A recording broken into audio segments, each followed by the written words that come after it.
আসসালামু আলাইকুম রহমাতুল্লাহি ওবারাকাতু। আমার কলিজার ভাই এবং বোনেরা, আপনারা সবাই কেমন আছেন? আমি আপনাদের প্রিয় ভাই এম কিউ সিফাতুল্লাহ খুব ভালো আছি। তো বন্ধুরা, আজকে আমরা প্রায় 13 থেকে 1400 লোকের খাবার আয়োজন করতেছি। তো এখানে প্রায় 400 পিস মুরগি দেওয়া হয়েছে।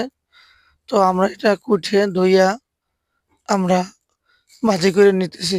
এটাকে রোস্ট করা হবে। কেমন? এটাকে রোস্ট করা হবে।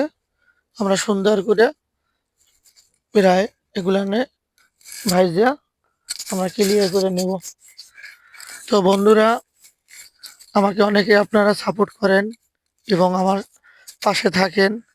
হয়তো আমি ব্যস্ততার কারণে আপনাদের সবসময় কমেন্টসের উত্তর দিতে পারি না। আমি আন্তরিকভাবে দুঃখিত।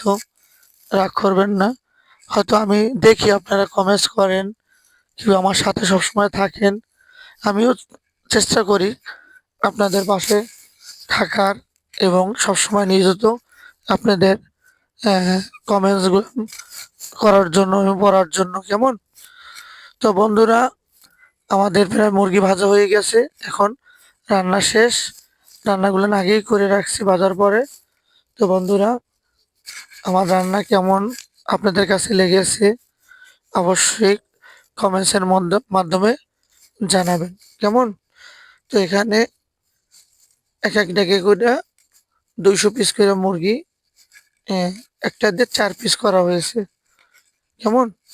এখানে এক একটাকে 200 পিস। এখানে 7টা মুরগি রান্না করা হয়েছে এবং ওই যে আরেকটা চাইনিজ সবজি, এটাকে চাইনিজ সবজি বলে এদেশে।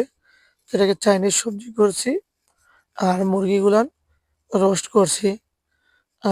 আরো আছে আপনার মুগ ডাল রান্না করা, মুরগির কলিজা, গিলা এগুলান দিয়া মুগ ডাল রান্না করা।